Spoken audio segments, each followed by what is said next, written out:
Welcome back, guys. We've both got massive grins on our face because this is the last section of the main line of the North Downs Way, section 11. Obviously joined by Tom from Tom Outdoors again. Check him out. It's about 12 miles this route. We're so excited. There's so much to see on this route. Loads of World War II history, some old forts and things like that. I won't bore you with it now. You have to keep watching to see what we get up to. The plan is to camp on top of Abbott's Cliff, where the sound mirrors are. We'll suss it out when we get there, see whether it's worth camping there or if we can camp there. It's a nice, beautiful day. Blue skies, views should be good. I'm going tonight in my Van Gogh Sol 100. Tom's got my Terra Nova Laser Competition 110. There we go. It's nice and lightweight, that one. But we're starting off from where we left off last time, by the radio transmitter tower. We're actually starting off walking through MOD training ground. So this should be interesting. Let's hope there's no one out firing today. But yeah, we'll continue on the walk and we'll see you along the way. Cheers.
There you go, 4.5 miles to Folkstone.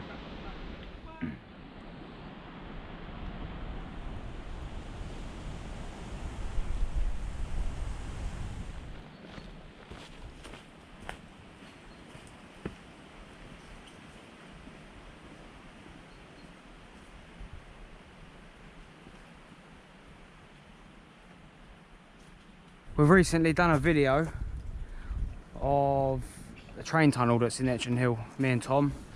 Links there. It's just a quick video. That's the old train line. It's the Elm Valley Railway, which is, it would have gone over this bridge up there, but now there's a stile in the middle of it.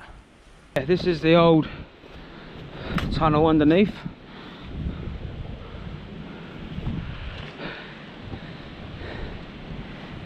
Definitely doesn't look like a railway anymore.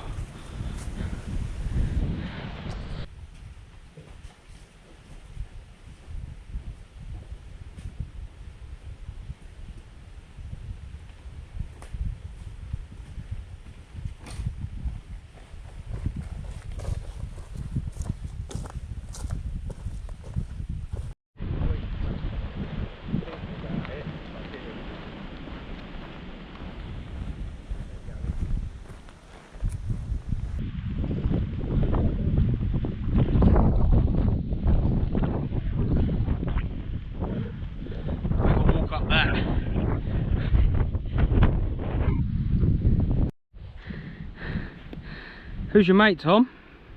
Huh? Who's your mate? What? Who's your mate behind you? I don't have the luxury of friends. You scared him off now.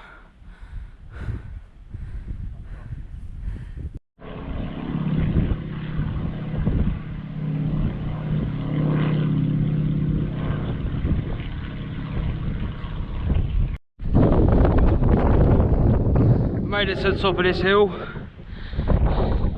As you can tell, we're pretty out of breath. You can see the radio transmitter that we started from today. Etchinghill's down here. Got 5 in common over in the distance. And I don't know if you'll be able to see it, but right far on the horizon is the power station at Dungeness. You can see it sort of sticking out into the channel. So this is a pretty cool viewpoint. I'm going to walk around this hill, so hopefully more and more should open up as we go around. Let's get moving.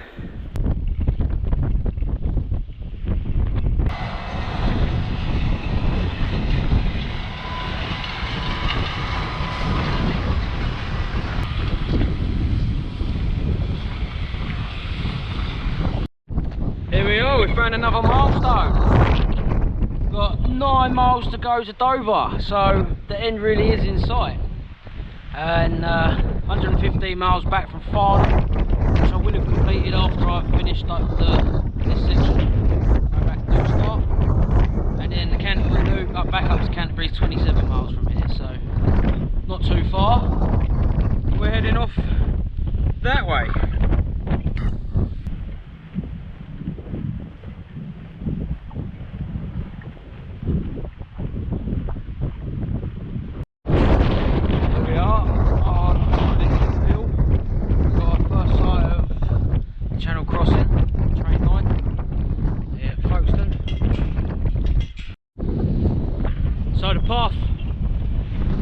Folkstone terminal has an old pillbox in the field. The path actually goes through or round the pillbox, so we will get to have a look at that. It's not getting any less windy, is it?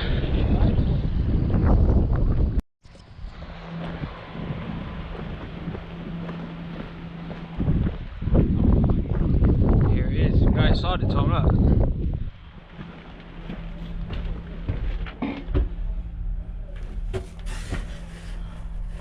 Get a light on, shall we? Torch. Wow, it's well preserved. Got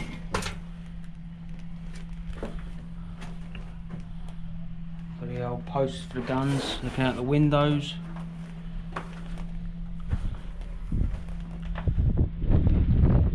Wow, very well preserved.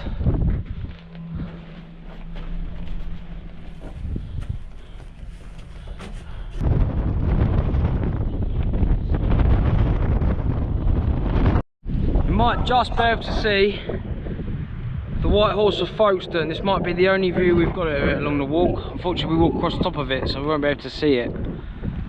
But it is in the shape of a white horse, similar to what we saw at Lenham and the Wide Crown. Overlooks the town of Folkstone over there, which is pretty damn cool. Oh, look at that.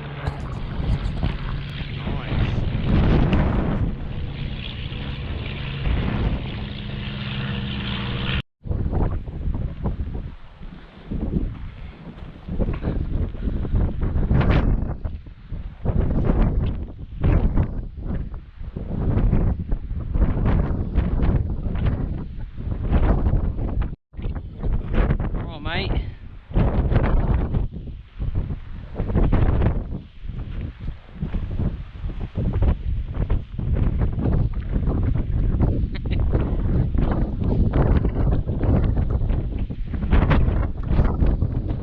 Mate, you've dropped your wallet. Yeah, you've dropped your wallet.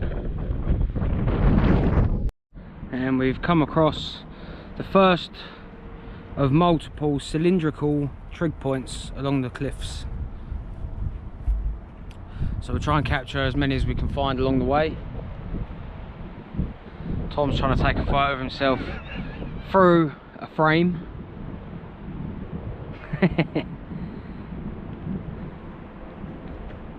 And it was quite fun. We just got chased by a bull with big horns, and I ran over and jumped the fence, and Tom just sort of stood there and let it happen.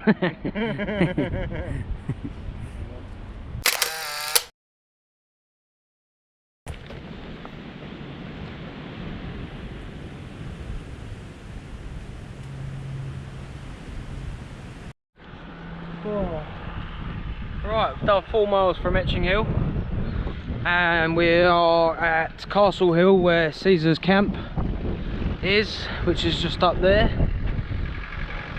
I'm going to stop and have some lunch. A little bit of pasta or something. Stay safe, stay human. Very nice.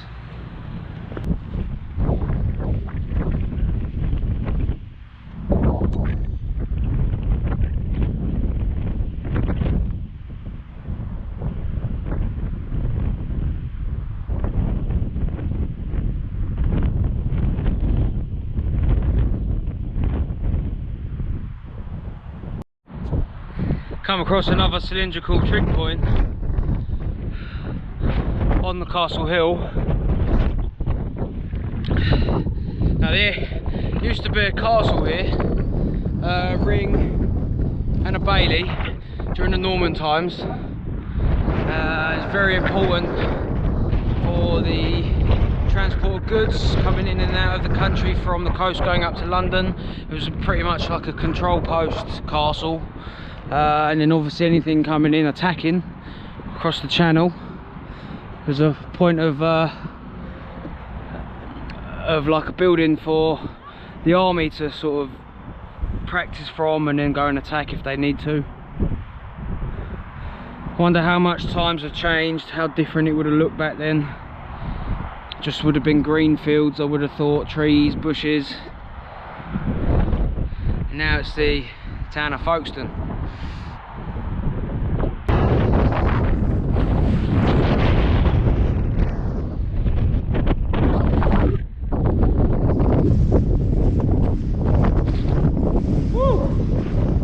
Top of the world!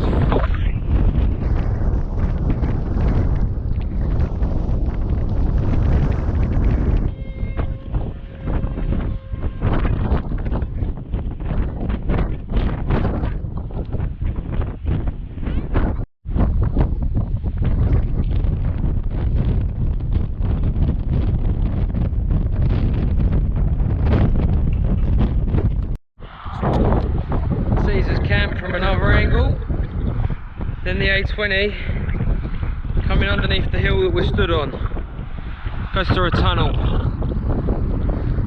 You can really see why that was chosen to put a castle on top. Gonna walk down here, cross the road there, and then we've got to walk up this hill here, up to that aerial up here, and round, and then we'll be on the cliffs. Right, we've walked 4.5 miles from Etchinghill, and we've got 2 miles to Capel De Ferne. We're camping just past that, so it's probably 2.5 miles, 3 miles maybe. Yeah. According to that, anyway. Hey, mate. Flies all around here. Could have myxomatosis, you never know. Another pillbox along the way. This one's in a private field, so we can't go in and have a look. We've got a couple of horses in the way, so hopefully they're nice horses and will let us pass. You shall not pass. And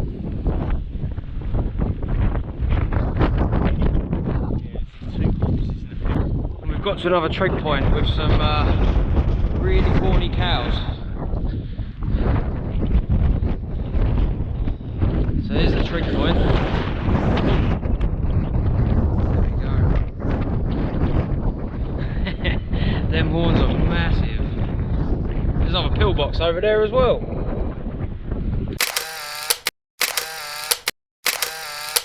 We've got a standoff with the biggest cow I've ever seen in my life. He is massive.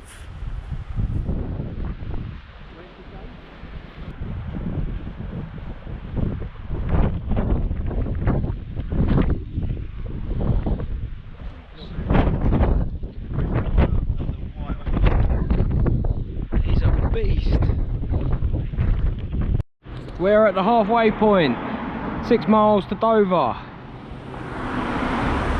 So any more walking we do today is less walking tomorrow. which is good.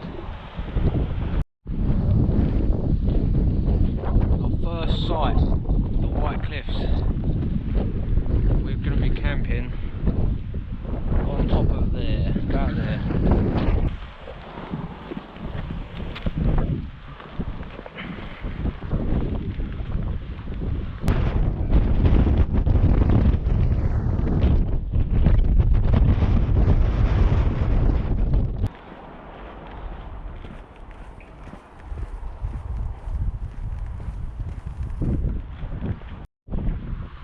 Right, here we are entering the Battle of Britain Memorial. You see a Spitfire over there, see a monument. Ha ha ha, quality. Lest we forget, guys, lest we forget. Here we are, we've got the Spitfires on the right there, and a model of a plane that's nosedived and crashed. I'm not sure what type of plane it's supposed to be, but oh, that's so cool. Look at that. Then we've got the Spits behind us.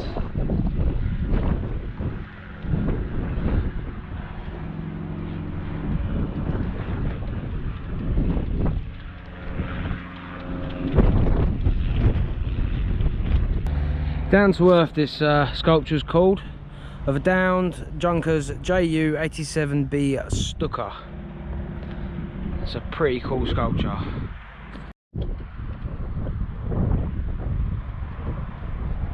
These replicas of the Spitfire Mark 1, flown by Geoffrey Quill during the Battle of Britain.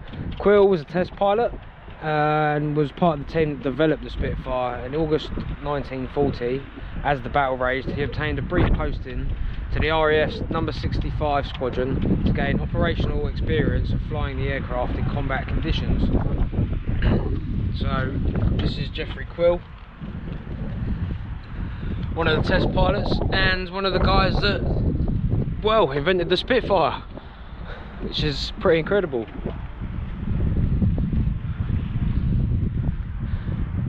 And then this one here is a Hurricane Mark 1 replica, and this was a replica of a plane that was flown by Geoffrey Page in the Battle of Britain, and in fact he was shot down. He survived but suffered horrific burns. After pioneering plastic surgery and with extraordinary courage, Page later returned to combat. He found a memorial here to honour the Battle of Britain colleagues. Guys, if you love Spitfires and the history of World War II Britain, I've got a video of my dad flying a Spitfire. Check the link at the top there. I managed to go up in a plane next to him and film it. It's pretty incredible. I mean, I live in Biggin Hill, so I see Spitfires all the time, but still, every single time one goes up, you get that buzz and the hair at the back of your neck goes up. It's just an amazing achievement in British history, and this place is just as amazing. If you ever get a chance to come down here and have a look, definitely come down. It's very humbling. You just got to remember the few. There it is, the memorial, designed to look like a propeller on an old Spitfire, and the memorial of people that gave their lives during World War II.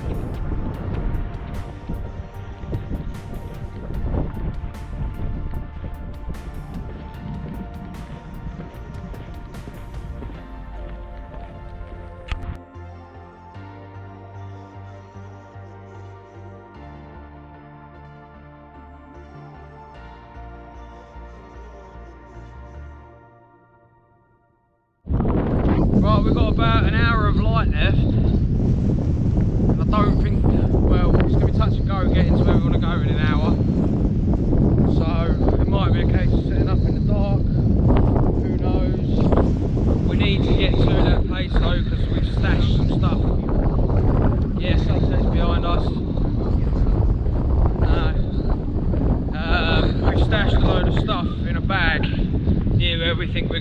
so we do need to get there ready because it's got stuff in for tonight and spare clothes and whatnot.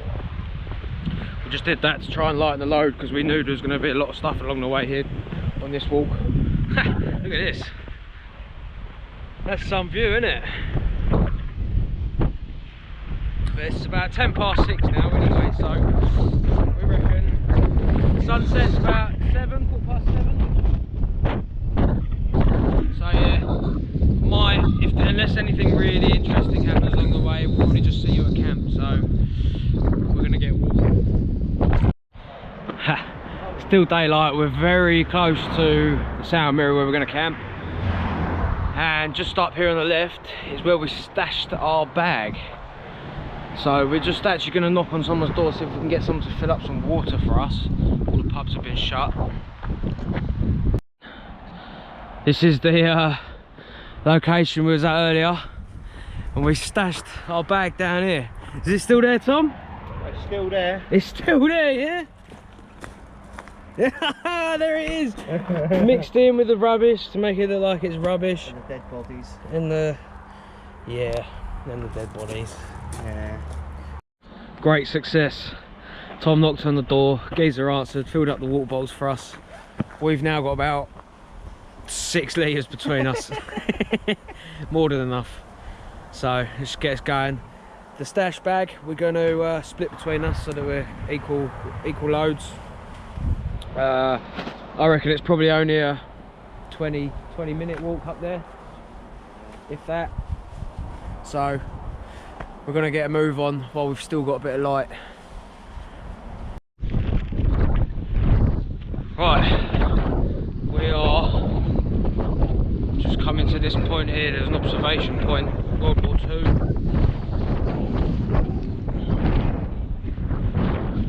Going to check this out, and then the sound mirror is just a little bit further over the hill there.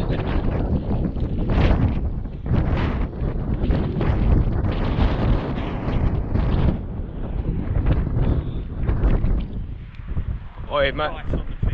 And that's eroded, that's soft, yeah. So this is a choice for camping, as shelters us from the wind. The only problem is it's eroding on that edge, and it is very close to the edge, so it might not actually be wise. The sound mirror is literally just there, so we might be able to pitch up behind it, maybe here on this grass. So we're going to wander down there anyway, have a look, and then we'll decide. Right, here it is, the sound mirror.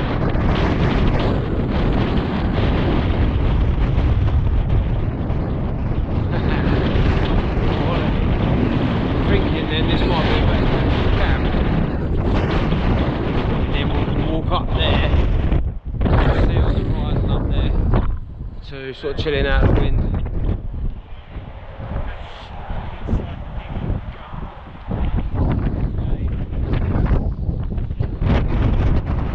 Let's have a look at this side. Hey, look at that!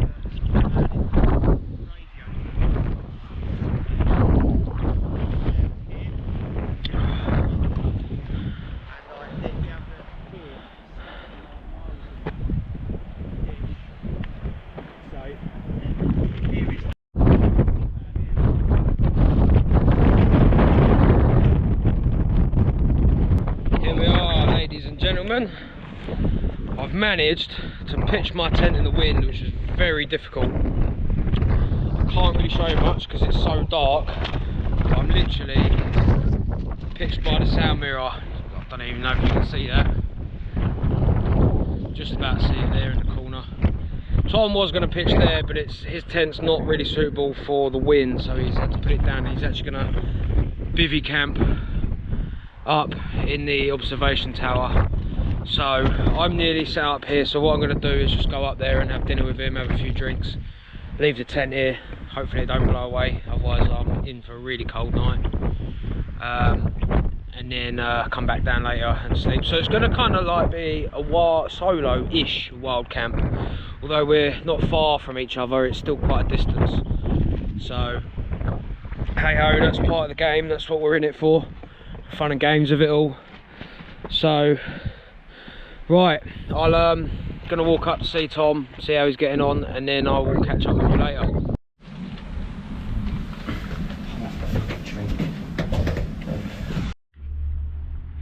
Welcome back. Tonight's meal is an MRE American ration pack. I've got a beef taco menu. I've never ever had one before. I'm literally just going to heat it up in the pack that it comes in, give it a go. Got some taco, like tortillas, some rice, some beans, some beef sort of mix. Give that a go. I'm not really going to show you much because it's so dark, windy and cold, so I'm just going to enjoy this evening with Tom, have a drink with him, and then I'll see you in the tent later on. See you in a bit. Well, I'm in the tent. It is well windy. I don't think it's doing it justice, but yeah, it's quite windy. I've left Tom up at the observation tower to finish up what he's doing, but I got quite tired, so I'm going to attempt to try and sleep in here. It's not too cold actually, which is pretty good. Can't really show you any views because it got dark, so we'll show you all that in the morning. So good night from me, and we'll see you in the morning. Ta-ta.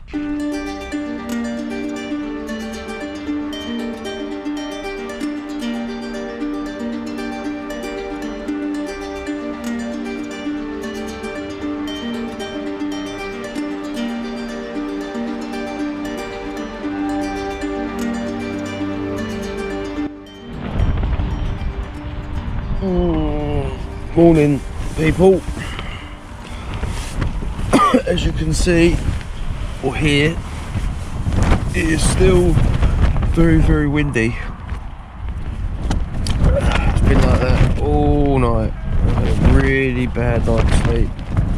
I reckon I slept 2-3 hours maybe out of the 9 hours I planned.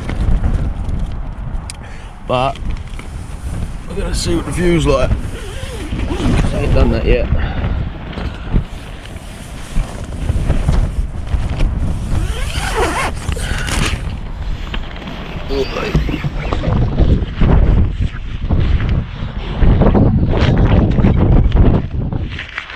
That's pretty cute. I see Tom's up there.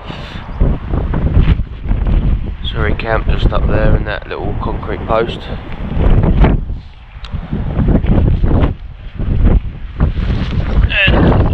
Sound mirror right behind me.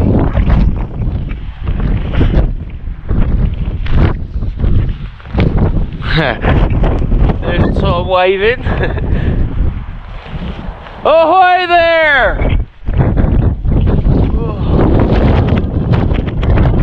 Right, let's shut up and sort my life out.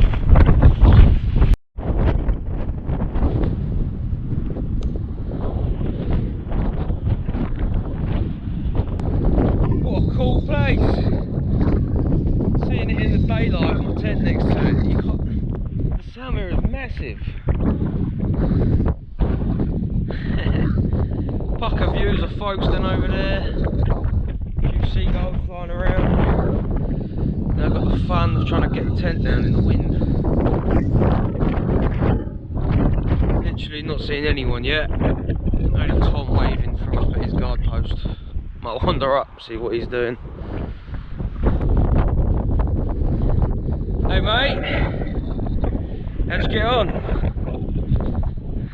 Last night's sleep I've ever had. Correct, same. It just wind all night. I reckon I had 2 hours sleep max. Yeah. 2-3 hours. I was really warm and comfy, but Yeah. it's just got absolute like pancake outside. No, the inside I found out it was like the little clips had come off. Oh no. On the inner side, just had to top them back on at like 1 AM. I looked at the clock about 3 o'clock and thought I've not even been to sleep yet. Nah. And I managed to get to sleep probably just as the sun was coming up. But here's the view from here.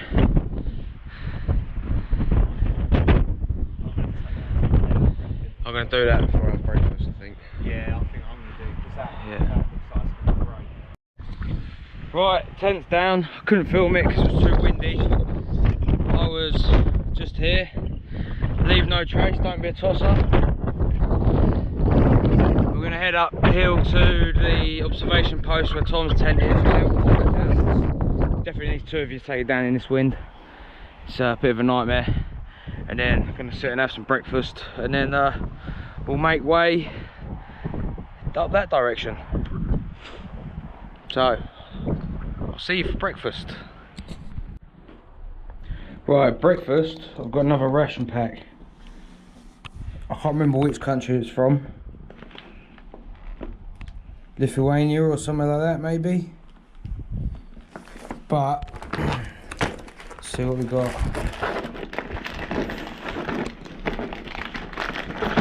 Where comes out?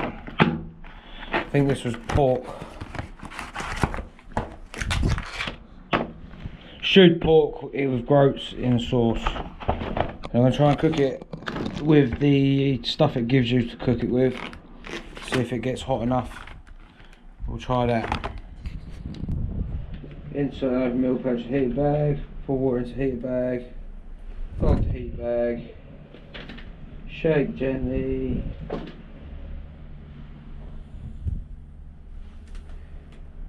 There we go, right. Oh my, come on.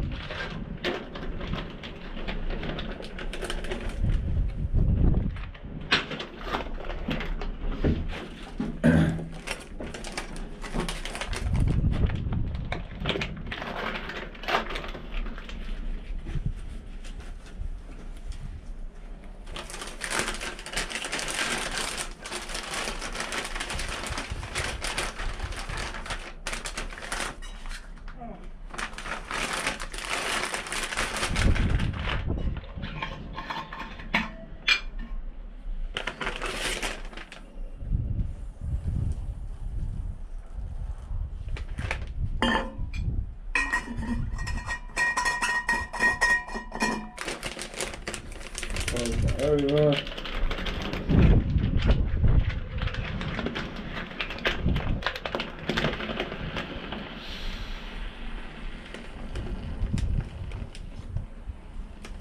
Wait, that looks hot quickly.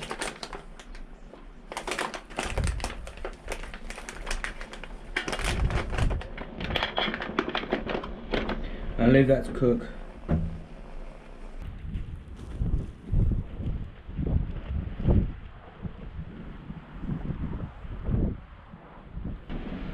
Right, so just while that's cooking, just gonna try the lemon drink that it comes with.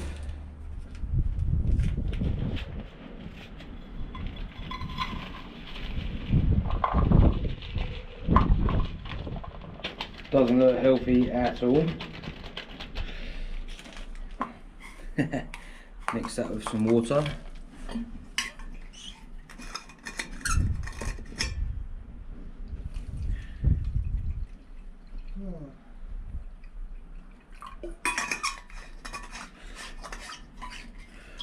And then I'll give that a mix up.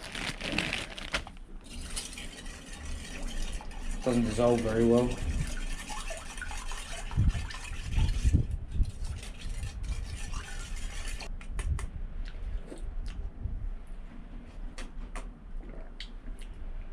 It tastes actually quite nice. Alright, let's have a look at this food then.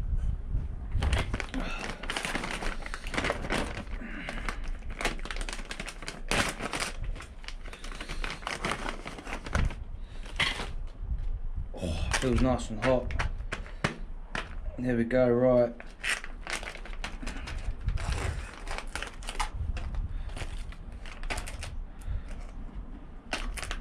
Just don't know if you can see in there. Just looks like, yeah, it just doesn't look very nice, but we'll give it a go. Piece of pork. Yeah, that's edible. That's nice. Give it a mix up.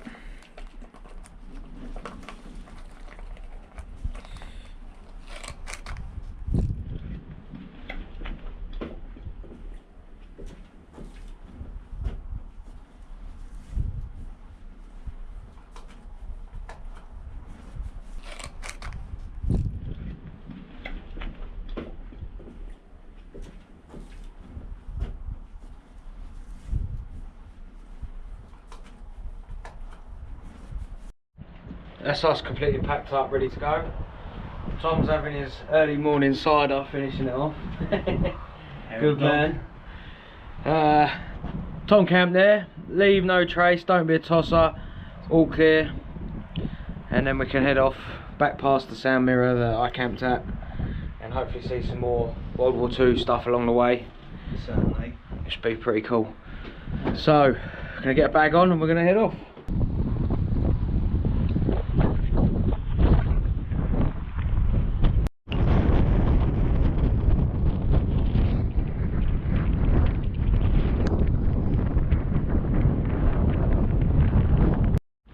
Right, next part along the way, come to a brick ventilation shaft for the railway tunnel that's below us.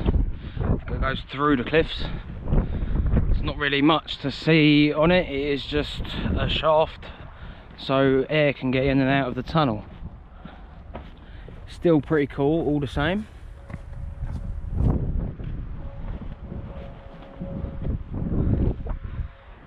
And we've come round the corner and there's this random building of some sort, barrier. What for, we don't know. It is quite unusual. Just full of graffiti now. God only knows what it would have been used for.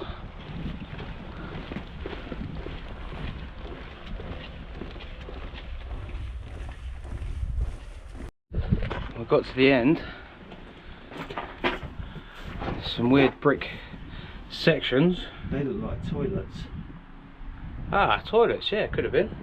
Partition toilets, and then they could have been benched on it. It could be an old air raid shelter.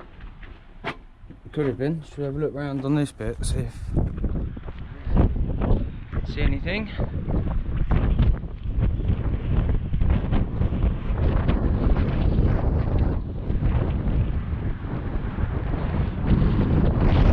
Nothing. Very weird. It's the great thing about this bit of the walk, you just don't know what you're going to find when you go around a corner. See some old buildings over there as well. Right, now have a look at those. Yeah, we reckon this is an old air raid shelter. Carsies at one end.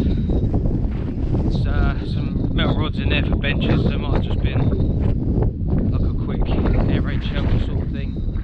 All grassed over on top. Flying aircraft and seeing what's down here. Here we are at these old buildings. Have a look around them, see if we can get inside.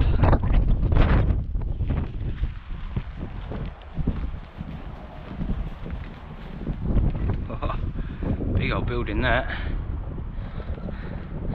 There's the doorway, so I'm gonna walk around and have a look.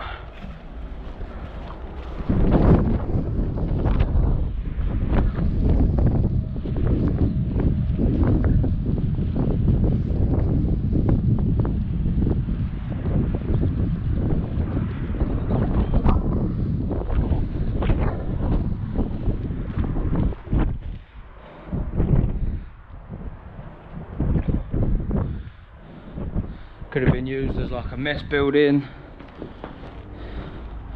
or I don't really know actually. Pretty funky graffiti on there now. Come back outside, there's another building in here.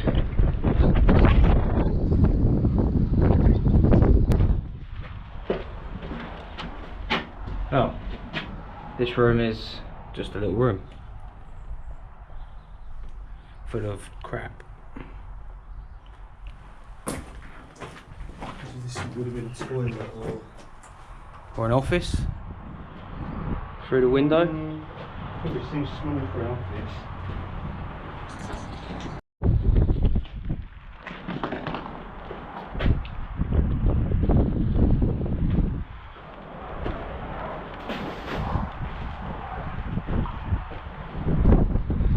Maybe one was a mess area and the other was sleeping quarters.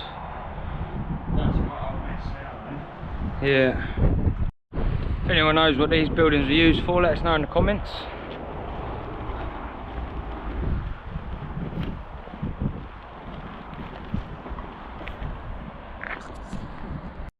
And then here from the buildings, some old, what looks like tunnels underneath, and over there's a lid for a tunnel going down.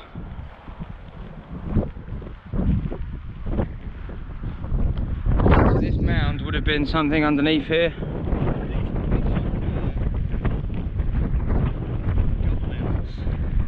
Yeah, there's mounts on here, covered in for guns. The aircraft on this one at boat control. Right, this hatch, we found out that someone's cut it open. It's probably another Urbex YouTuber maybe or something. It took two of us to lift it. We only lifted it about a quarter of the way, but what you could see was a massive hole going down with a ladder. So underneath under here is something. We haven't got the time or the patience at the moment to go down there. It's quite dangerous. In fact, if anyone's watching and have got a link to anyone else that's been down there, a YouTube video, please put it in the comments. It'll be good to see that. But it is literally, probably shouldn't be really showing you where it is, but there we go, it is here. Right, over there seems to be something else, so looks like we've got to join the path there and then see what that is. So I think this video is going to be a lot of stop starting, seeing random things along the way. Not many walking shots, I don't think. Be in Dover by Monday. Yeah. Right, we're near them buildings still. We found an anti-aircraft, what do you call it, like a base for some weaponry. And underneath this bit, there's some doorways. Now it looks like someone's going to work on this so you can actually get in. But I'll leave the bags up here. Yeah, a quick butcher's down there. Right, I'm going down.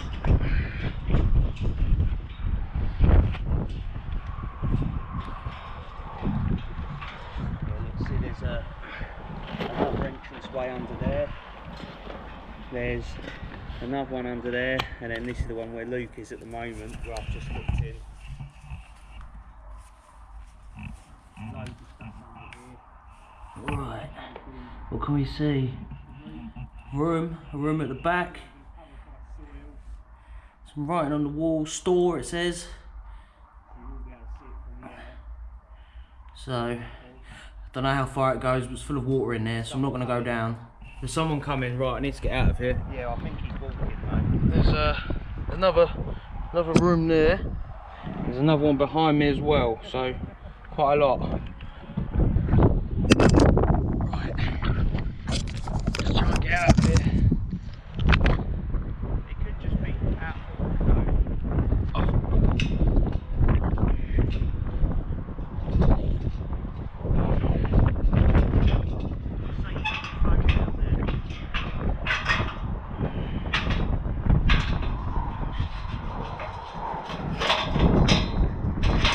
Whoa!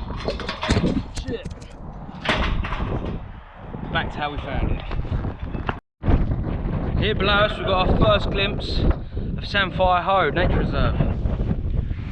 Man-made, train line going next to it, so the tunnels actually comes out under here somewhere.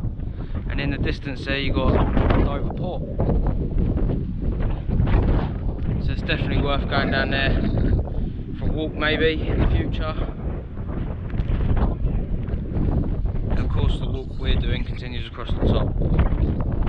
Still plenty to explore up here. We've just come out of this woodland and come across another outpost, gun battery. We've got Samphire Hoe down there. You can see the other side of it now. And the old observation point.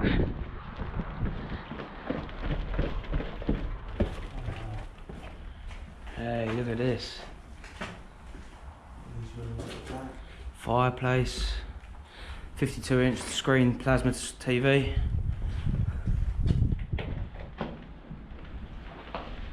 And these are the old mounts for a gun. 3 of them, looking out over the English Channel. It's a pretty cool view. How's that from here?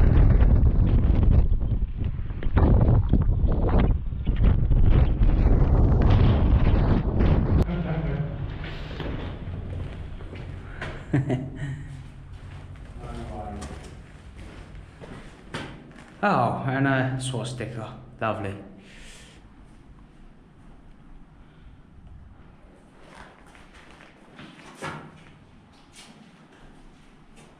Apparently Phil is a nonce.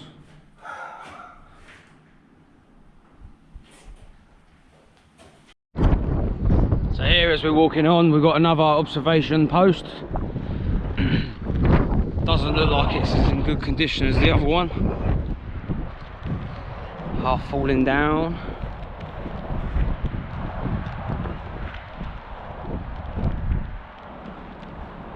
Ah, it's not as big as the other one, it is literally just a room. So maybe a secondary one. Still got the post there for the mounting the gun on.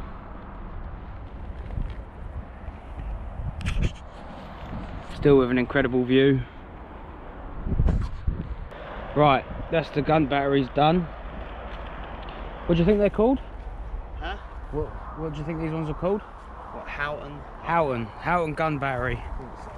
So we're going to continue walking up here, and no doubt there'll be something else around the next corner. So I'll catch up with you then. Told ya, just around the corner, found another one. Now have a quick look in it. I've got to go through the window because it's all overgrown. Tom's going for a look around. Have a look.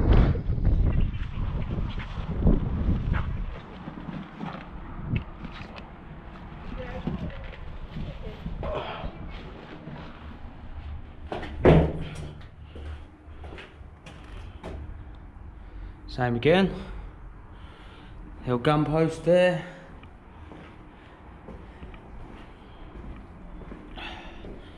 Another old room. And the old entranceway, which is obviously all caved in now.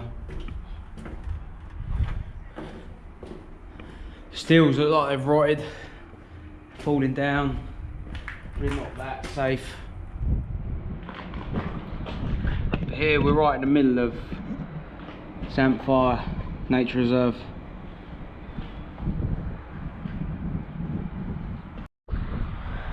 So I'm in the corner here. And just there's 2 people on the roof there. There's another observation post, we're going to go and have a look at that as well. And in fact on the hill further on there is another one. So these are literally scattered the whole way along this coastline. And of course it worked. We won the war. It's just a shame they're all in a bit of a ruin now, you know. It would be nice if they were looked after a bit.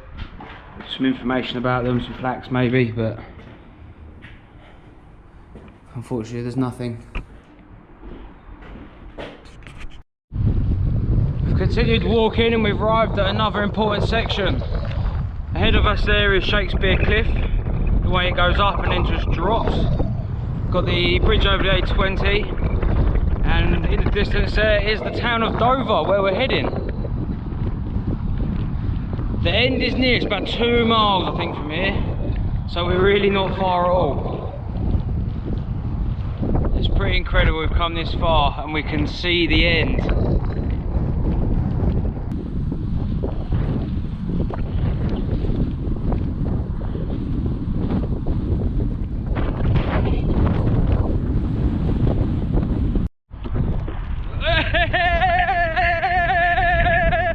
Whoa, this is well steep!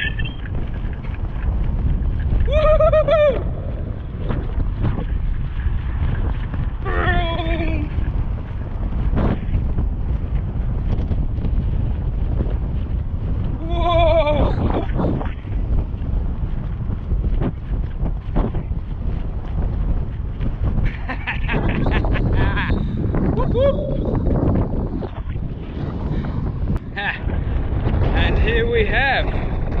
Another milestone. This one's got more information on. Farnham, 122 miles back to where we came. Cansbury, 20 miles back the other way. Dover, 2 miles, that's all we've got left, 2 miles. London, 106 miles away. And Paris, 395 miles away. That's pretty cool. I don't know if it's the final one, but it's got some more information on the bottom. Nice. And we have now reached another cylindrical trig point overlooking Samphire Hoe. All its former glory, look at that. Just walked all the way along the top of that. That's pretty epic. There we go.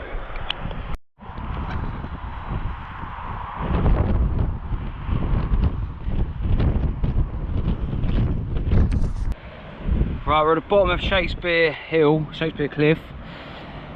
We've got a great view here. You can see the beach of Dover, the port, all the ferries coming in. We're finishing around there, but to get to there we have to go up there and over it, down the other side. I don't know if you can see, but you can just see the castle, tip of the castle back there. So what, a mile and a half to go? It's not far at all. Exciting times. Oh my god, Dover, 3/4 of a mile. You're a liar, you said it was a mile and a half. Well, I was worth guessing, weren't we? Always say it's worse. But the thing is, this 3/4 miles up a massive hill. So, let's get going. Ah.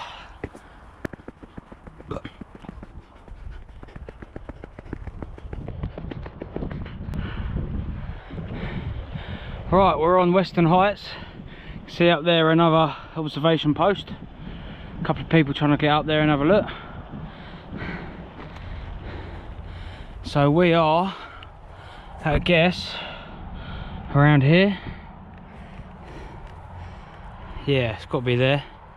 So we've got to walk across the top, down and round, and there's the finish point. Yeah, that's gonna feel wicked. Woo!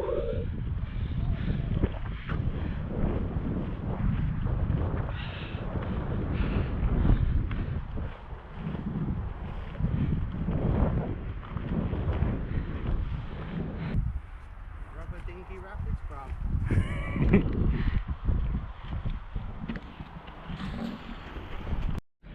Right, we're near the Citadel and we've come across another piece of history, but this time from a completely different era.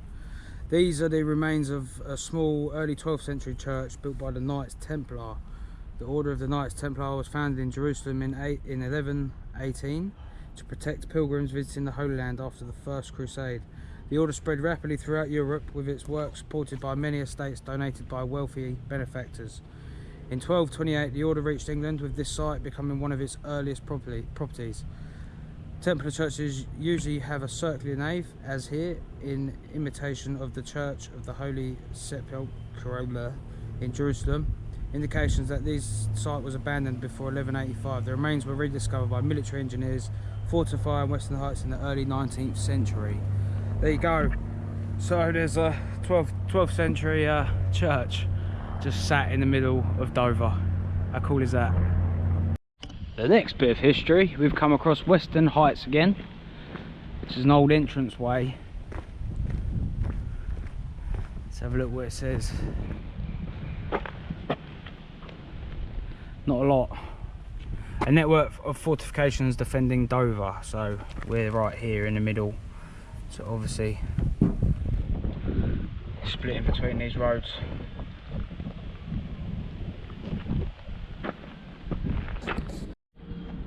Half a mile to go up these 53 steps.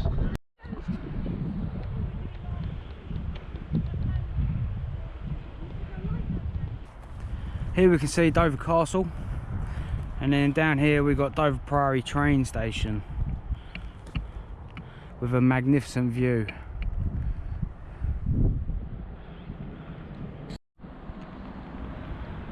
Now we've got the reprise of Dover Harbour there. We'll see a little bit more of that when we come around this corner. But what a spectacular building. We'll definitely have to come and explore this one day.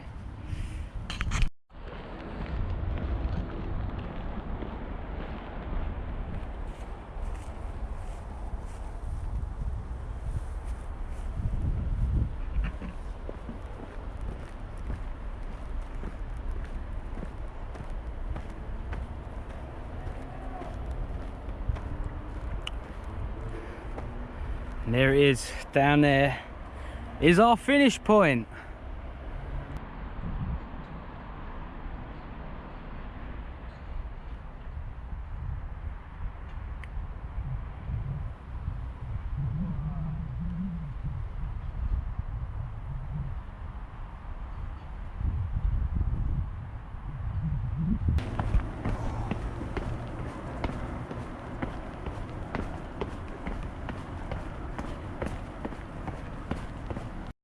Right, we've come down some steps and turns out it comes out in the car park where Tom parked the car. Right there. So the finish is down there. We're not going to the car yet. I'm going to finish the walk and then come back up here. Finish the race anchor. Finish the race anchor. Right, we'll see you at the finish, boys and girls. Only took like half a year. Yeah. Right, see you in a minute.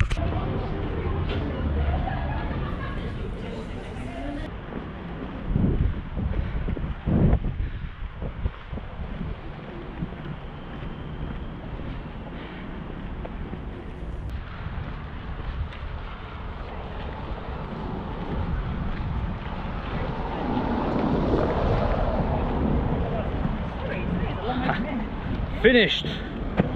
Done it. Cheers, thank you. Good say, oh, bruv. Yes, mate. Brilliant. Well done.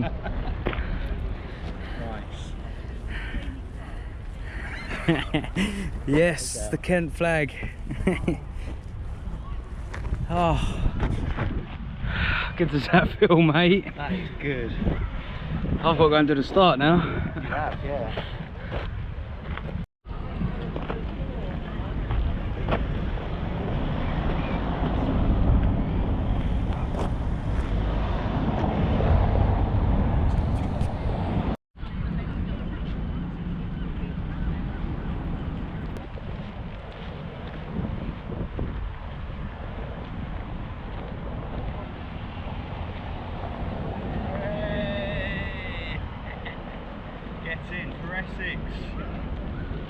North Downs way complete. Sorted. We've done it. Me and Tom. Yes. We are now going to go dip our feet in the sea and chill out, relax for a little bit. You got them strong bows? Got a couple of strong bows. Yes. We can have one of those. And we'll sign off in a minute, so see you shortly.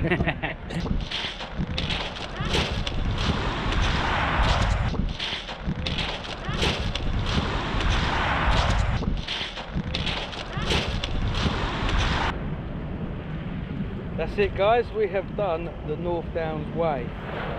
Me from Titsy to Dover, so I've got to go back and do the start. Tom's done it from Farnham to Dover, so top kudos to you, mate, well done. Cheers, it's been a pleasure, mate. It's been wicked.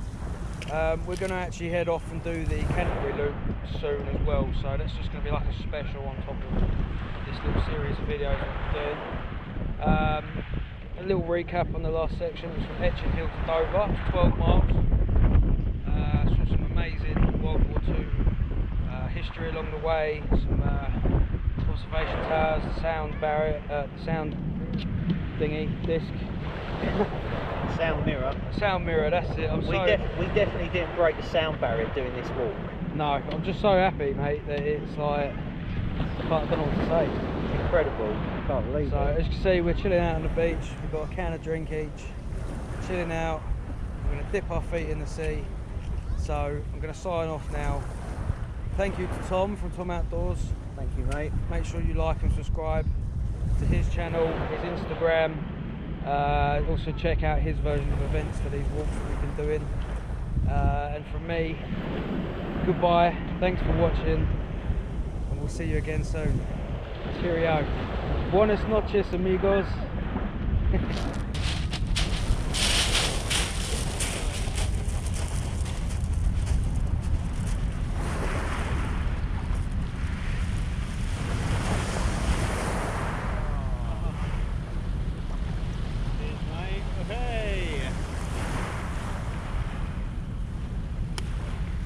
Packs out one more time.